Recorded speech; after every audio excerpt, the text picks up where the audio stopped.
This file does not have a program associated with it. Meanwhile, I'll get started.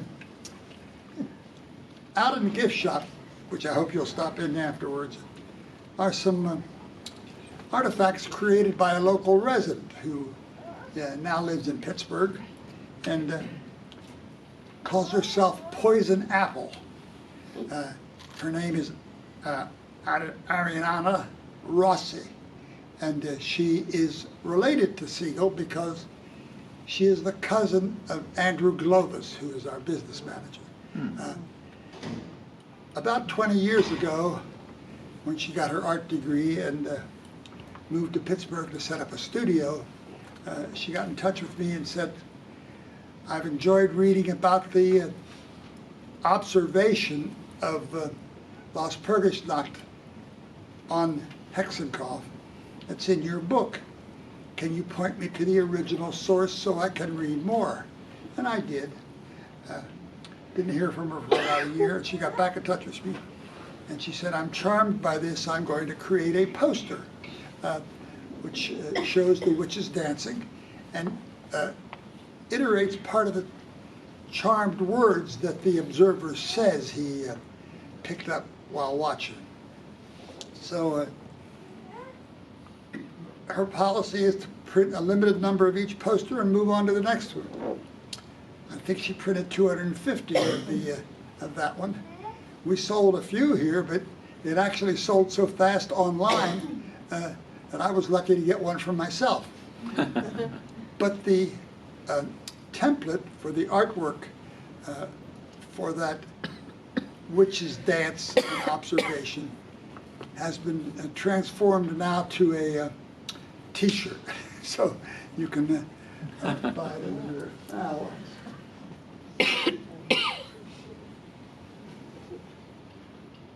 What are we doing here?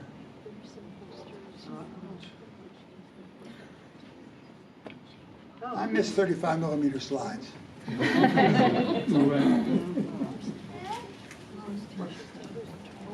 Help!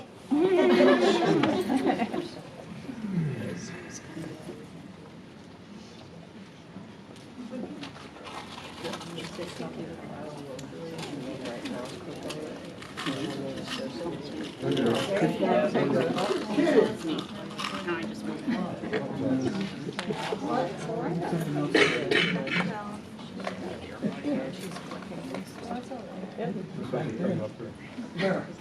It's like all right. The big screen that says home.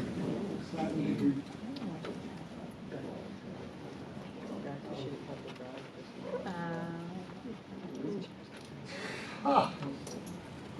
Huh? Hey! Now can we go full screen?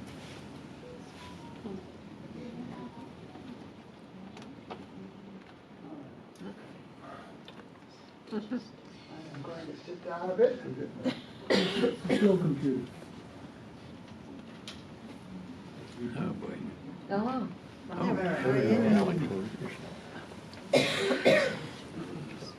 Okay, I was telling you about our artist who has commercialized this event, which, if it took place in the 1840s out on Hexenkopf. It's been reported in 2 books and a magazine article. But all of those reports are from the same observer. So let's go back and talk about what Walpurgisnacht really means, and then I'll try to show you how it relates to Williams Township. So this is the poster, and the witches are dancing. The black cat is at the left. Their charmed white fox, which cannot be killed by any gun, is at the lower right. She has relied heavily on the printed observations of Matthew Henry. Matthew Henry is the source of this. A very honorable chap, a school teacher, the son of the gun craftsman up at Jacobsburg. He is noted as an extraordinarily good cartographer. He created two of the most detailed maps of Northampton County showing whose home was where. One in the late 1840s and one in the early 1850s. The Smithsonian has them both, and they are mounted for electronic downloading on the web. They are annotated maps showing where people live. That, in addition to teaching in middle school, was the way Matthew Henry earned his living, other than writing a couple books. Now, who comes to visit Hexenkopf? I assume you know it's in the middle of Williams Township. It's about 5 miles south of here. It's easy to find. Now it's a state park, or a county park rather. A few years ago we got tired of paying the premium on a $10 million insurance policy for an attractive nuisance. We bought the property in the 1960s. There weren't a heck of a lot of people climbing it. The south face of Hexenkopf is about a 600-foot drop. And you need pinions and good gear to climb it. People came from all over, from upper New York State, and sometimes they asked permission, sometimes they didn't, just went on and climbed. One of our lawyers pointed out to us, that's a more attractive nuisance than an unguarded swimming pool on a hot summer day. So we went out and priced $10 million of liability insurance, and we carried it up till last November and decided the way out of this was give the thing to the county. So we gave it to the county. It's a county park. They have recently completed putting a trail through it with a special trail making machine that grinds out the front and grinds out the back and makes a narrow walking path. So you can walk around it. Trouble is, both Linda and I are too old and feeble, and cell phones don't work on Hexenkopf. The witches don't like modern communication. So your cell phone will not work, and your GPS will not work. Think I'm kidding? Try it sometime. You have to be quite far away before you can pick up a signal. But they still find us. Two different kinds of religious groups, the Wicca, which are mostly derived from British white witchcraft. They do worship the devil. We've had Wicca groups come worship on Halloween or Walpurgisnacht from those locations.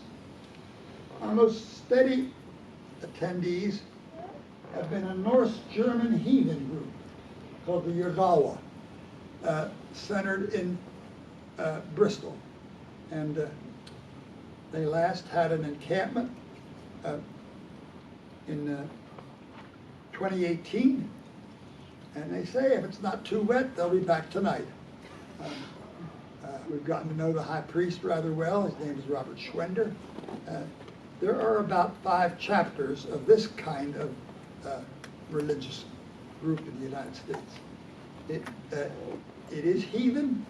It's derived from the Norse gods as reinterpreted by the Rhine River Valley Germans. So it's a Germanic religion whose roots are Norse. Well, we didn't invent the devil, and we certainly didn't invent witches. They've been around for a long, long time. The word demon is actually Babylonian. It goes way, way back, the stem word for demon. The Bible is full of witches, and of course, it's full of devils. One of the most detailed scenes of a witch in action is I think it's in the book of Samuel. It's the witch of Endor, And Saul is trying to find out if he's going to be successful in battle. And somehow he believes that if he could conjure up the spirit of Samuel, Samuel would tell him whether his next battle will be a success or not. So he seeks out this witch of Endor. The word Endor as a stem means someone who could go down into the pit. So if you have that power, you can go down into the pit and extract information from the dead. So there's a painting by Blake of Saul showing absolute amazement at the resurrection of Samuel, who's a little pissed about being called out of his pleasant deep sleep. And the witch herself is quite concerned that something bad will happen to her for having done this. There are 7 or 8 other small stories about witches in the Bible, but this is the most curious one.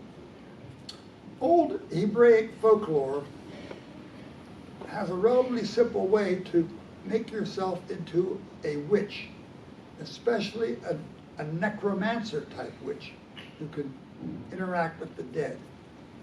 You starve yourself of everything for 4 or 5 days until you are so weak you can't walk anymore.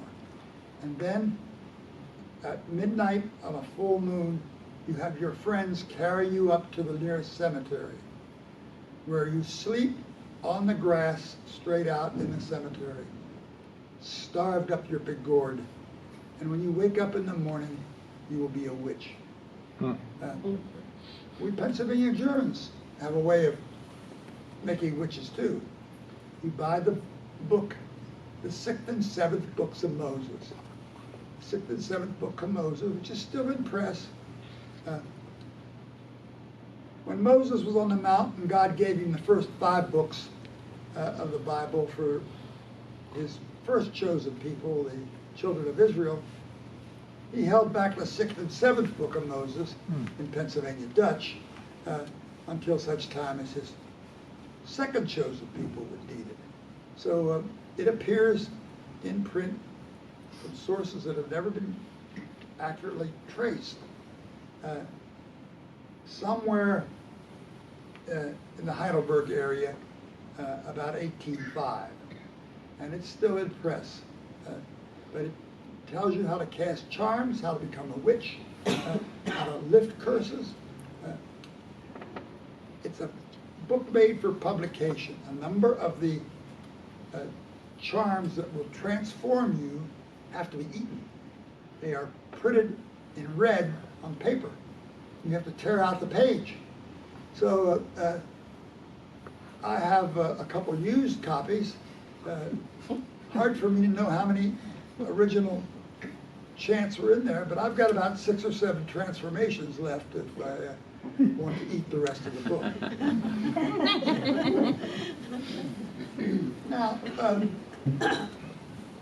almost every folk culture has some group that worships evil, that worships the devil or Satan. And the Germanic culture is really unique. Most of it is centered in the Harz mountain range, especially on a mountain called the Brocken. There are reports as early as the 1300s from that area of witches dancing on the Brocken at certain times of year. There is a mountain called Hexenkopf. It's a lot lower than the Brocken, and it ain't got a flat top. So it doesn't make well for dancing. So the old Germans solved that problem by transferring the name. Hexenkopf Platz is renamed Top of the Brocken. The Brocken is still the peak, but there's a Hexenkopf Platz where the dancing occurs. Well, I want you to notice how very similar the view from the top of the Brocken looks to the view from the top of the Hexenkopf. This is, you immediately over the new Hexenkopf Preserve. That's Hexenkopf Road running east-west there. The Hexenkopf Rock is a pinnacle rock surrounded by trees on all sides. Bloody hard to dance on, and also hard to see from above. So this is an airplane picture, very similar to the kind of vegetation that you see for the Brocken. Now, back in the 5th century, there was a saint, Walpurgis. Nobody seems to remember, it was a female. Nobody seems to remember what she did or why we were worshiping her. But there was a saint's day.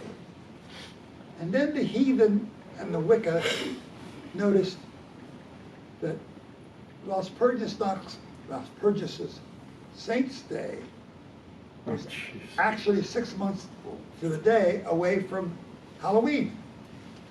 So we heathen and unbelievers have one national holiday on Halloween, but geez, if we co-opted Walpurgisnacht, moved the saint out of the way, forgot who in the hell she was, and constructed a new event around it, we could have another sacred day to heathen and Wicca. And that's what's happened over the last 350 years. We have submerged, we still call it Walpurgisnacht. Nobody remembers who Walpurgis is. It's more commonly called Witches Sabbath. Now, most cultures attribute at least one day to the devil's birthday. And the Pennsylvania German tradition, as well as the Rhineland Valley German tradition, is that the devil was born on May 1. But every culture under the sun has a different day.